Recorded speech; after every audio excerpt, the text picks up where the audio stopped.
अंतर सेना संगठन कमान नियंत्रण और अनुशासन विधेयक 2023 पारित हुआ है, उससे सेना और देश को इससे क्या लाभ होगा? संसद ने तो इस कानून को पारित कर दिया है। नीरज जी, देखिए, इसकी जरूरत इसलिए पड़ी कि पहले तो तीनों सेनाओं का अपना अलग अलग एक्ट है जी। जैसे आर्मी एक्ट 1950 है जी।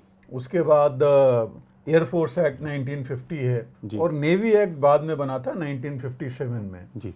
तो जितनी भी डिसिप्लिन से लेकर के और बाकी जितनी भी चीजें हैं जी। सारे इस एक्ट से गवर्न होते हैं। जी। लेकिन अब चूंकि ये आर्मी एक्ट है जी। तो आर्मी वाले लोगों पर ही था अप्लीकेबल, और जो जैसे कोई भी सेना की टुकड़ी है जी।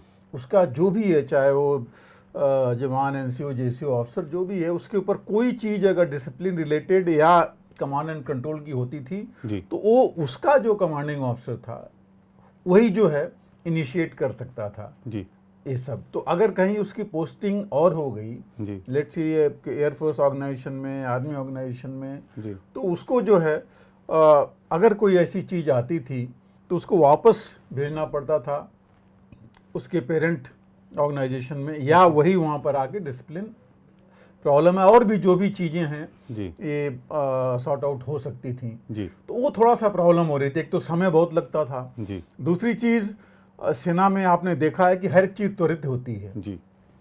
तरीके से होती है। जी। लेकिन जो भी चीज़ होती है वो नहीं कि लटका के रखिए और बाहर का कोर्ट ऐसी चीज़ें नहीं है। जो भी चीज़ हैं वो साक्ष्य सारे देखते हैं, इंक्वायरी करते हैं, और जो भी आता है एक्शन लेने होती है तो तुरंत लेते हैं। जी। डिसिप्लिन के अलावा जो भी और भी जो जितनी चीज़ें थी, और इसकी जरूरत पड़ी जबकि ये हमारे जो ट्राई सर्विसेज ऑर्गेनाइजेशंस जब हो गए जी। तब जो है इनकी जरूरत पड़ी। जी। क्योंकि अभी देखिए काफ़ी ट्राई सर्विस ऑर्गेनाइजेशंस हैं अभी, इंटर सर्विस ऑर्गेनाइजेशन, जहाँ की आप अगर देखें, शुरू में देखिए मिलिट्री इंजीनियरिंग सर्विसेज हैं जहाँ की आर्मी, एयरफोर्स, नेवी तीनों होते हैं, एनसीसी है, एमसीओ है। इनमें जो है तीनों सेनाओं के लोग की पोस्टिंग रहती थी, आते थे। जी। जो ट्रेनिंग कमांड्स हैं, और लेटेस्ट देखिए Andaman and Nicobar command, strategic forces command आ गई, इनमें सब में जो है तीनों सेनाओं के लोग रहते हैं। तो अब वहाँ अगर तीन सेनाओं के लोग, तीनों के लोग हैं और उनको अलग अलग अगर उनके ऊपर अनुशासन या उनके ऊपर कमांड कंट्रोल अगर अलग अलग लोग करें जो वहाँ पर नहीं हैं, तो नेचुरली मुश्किल हो जाती है सुचारू रूप से चलने में। तो इस वजह से महसूस किया गया कि जिसके अंडर में हैं, जो वहाँ पर कमांडर है, जो वहाँ पर जैसे इसमें था, इसमें उन्होंने मेंशन किया कमांडिंग ऑफिसर या सीएनसी जो भी है, उनको वो पावर्स दे दी जाए। जी। काम तो, रूल तो वही होगा, एक्ट तो वही होगा। मतलब कोई आर्मी का है तो वो आर्मी एक्ट के थ्रू ही उसका ट्रायल होगा, उसी के हिसाब से चलेगा। लेकिन पावर जो है, जो जिसके अंडर में है, अंडर कमांड है, वो एक्सरसाइज करेगा पहले की अपेक्षा। जो एक सहूलियत है, अच्छी चीज हो गई है, और तुरंत निस्तारण में से बहुत फायदा होगा। और ये जो बिल था एक्चुअली मार्च में इंट्रोड्यूस हुआ था, और उसके बाद इसको पार्लियामेंट्री पैनल में भेज दिया गया था जी। और वहाँ से इनकी रिकमेंडेशन आई थी कि बिना कोई चेंज किए हुए इसको अप्लीकेबल किया जाए।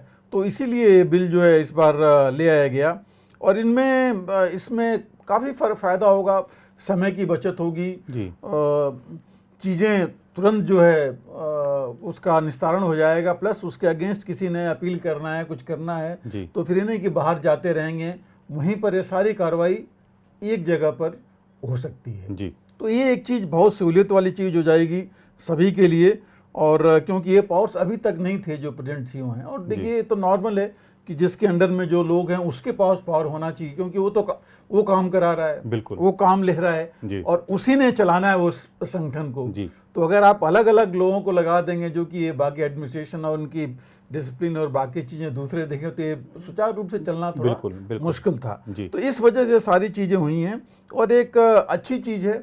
हालांकि एक्ट में कोई चेंज नहीं है जी। कुछ लोग समझ रहे थे कि हो सकता है रूल्स बदल गए हों, उनमें कोई चेंज नहीं है। सिर्फ जो है जिस जगह में ये कमांड एंड कंट्रोल का जो कंप्लीट पावर जो है वहाँ दे दिया गया है, जहाँ लोग रहेंगे। और इससे फायदा ये होगा कि जो हम बाकी अभी इंटर सर्विस ऑर्गेनाइजेशंस और बनेंगे, थिएटर कमांड या ऐसी जो ऑर्गेनाइजेशंस बनेंगी, उनके लिए अभी क्लियर है कि कुछ और करने की जरूरत नहीं है, और एक बेस ये बन गया अभी जी। तो आपने कहा बेस बन गया, तो अब बेस बन गया है तो थिएटर कमांड भी जल्द हकीकत बनेगी। जी बिल्कुल, देखिए थिएटर कमांड तो जरूरत है, और जरूरत जैसी रही, जैसे मैंने कहा, देखिए स्ट्रेटेजिक फोर्सेस कमांड बनी जो कि मिसाइल्स बाकी चीज़ों उसके लिए, या एयर मिसाइल्स वगैरह सब, ग्राउंड एयर सब हैं, उनके लिए बनी है स्ट्रेटेजिक फोर्सेस कमांड, उसमें तीनों सेनाओं के लोग हैं जी। ये जो अंडमान एंड निकोबार कमांड देखिए जी, वो बनी हुई है, उसमें भी तीनों सेनाओं की टुकड़ियां हैं, और वहाँ भी कमांड जो है, कमांडर इन चीफ जो उनके हैं वो बदलते रहते हैं जी। तो ये तो ऑलरेडी चल रहा था, लेकिन जो स्टडी, जो कॉन्सेप्ट और जो चीज़ अभी आई कि भाई हमें जो हमारी ज़रूरत है जी, चीन, मतलब अगर अब तीनों बॉर्डर्स लीजिए तो तीनों की अलग अलग जरूरत है, वहाँ पर जो है उस हिसाब से थिएटर कमांड बनाए जाएं। नहीं तो अभी क्या होता था, कुछ रिसोर्स कहीं पड़े हुए हैं, उसको दूसरे के पास जाना है जी, उसको पता नहीं है कि हमें रिसोर्स कहाँ से आएगा जी, कैसे आएगा जी, कभी आर्मी से, कभी एयरफोर्स से या नेवी से कोऑर्डिनेशन कैसे होगा जी जी। वो अभी एक बनाया तो गया था, लेकिन अब सीडीएस बनने के बाद वो चीज़ खत्म हो गई, कोऑर्डिनेशन के लिए एक सिंगल पॉइंट बन गया जी, और उसके बाद फिर ये जरूरत आई कि ये चीज़ बनाई जाए। तो आप बिल्कुल सही कह रहे हैं कि अब एक बेस बन गया है, तो उस पर भी आगे बढ़ेंगे, और एक सहूलियत होगी इससे भी, उसके अंदर भी जी बिल्कुल। अगर आप भी लेना चाहते हैं देश दुनिया की तमाम जानकारी, तो आज ही सब्सक्राइब करें हमारे चैनल को, साथ ही नीचे दिए बेल आइकन को जरूर दबाएं ताकि हर अपडेट आप तक पहुंच सके।